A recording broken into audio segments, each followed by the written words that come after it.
Question कहला what is the smallest number which when divided by 3, 5, 6, 8, 10 and 12 leaves a remainder 2 in each case but which when divided by 13 leaves no remainder। କେଉଁ ସଂଖ୍ୟାକୁ 3, 5, 6, 8, 10, 12 ଦ୍ୱାରା ଭାଗ କଲେ ପ୍ରତ୍ୟେକ ଥର ଭାଗଶେଷ 2 ରହେ କିନ୍ତୁ 13 ଦ୍ୱାରା ଭାଗ କଲେ କୌଣସି ଭାଗଶେଷ ରହେ ନାହିଁ। ତାହେଲେ ଆମେ ଯଦି ନେବା 3, 5, 6, 8, 10 एंड 12 एलसीएम बा लसागु केते हबो ना आमे जानिछु 120 हबो। तो 120x तो हमरो এই সংখ্যা দ্বারা ভাগ হয়ে কিন্তু দুই ভাগশেষ রহিবা পাই আমি গোটে এটি 2 মিশাইবা তাহলে এই সংখ্যাটি কু যদি আমি এই 3, 5, 6, 8, 10 দ্বারা ভাগ করে তাহলে দুই ভাগশেষ সবুବେଳେ রহিব কিন্তু 13 দ্বারা ভাগ হয়ে তাহলে এই সংখ্যাটি 13 দ্বারা ভাগ হয়ে তাহলে কেউ সংখ্যাটি 13 দ্বারা ভাগ হব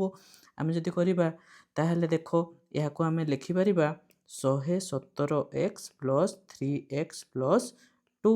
কোণ পাই মু 117 লিখিলি 117 দেখো আমার 13 দ্বারা ভাগ हुए 120 ର ପାଖାପାଖି ତାହେଲେ ଇଏ ଭାଗ ହେଲେ କେତେ ହେବ 9x ହେବ ଆଉ ରହିବ କେତେ ନା ଆମର 3x ପ୍ଲସ୍ 2/13 ଆମର 13 ଦ୍ୱାରା ଭାଗ ହେବା ଦରକାର ହେଲେ ଆମର ରିମାଇଣ୍ଡର ରହିବ ନାହିଁ କିନ୍ତୁ x ର ଭ୍ୟାଲୁ କେତେ ହେଲେ ଯାଇକି ସେତିକି ହେବ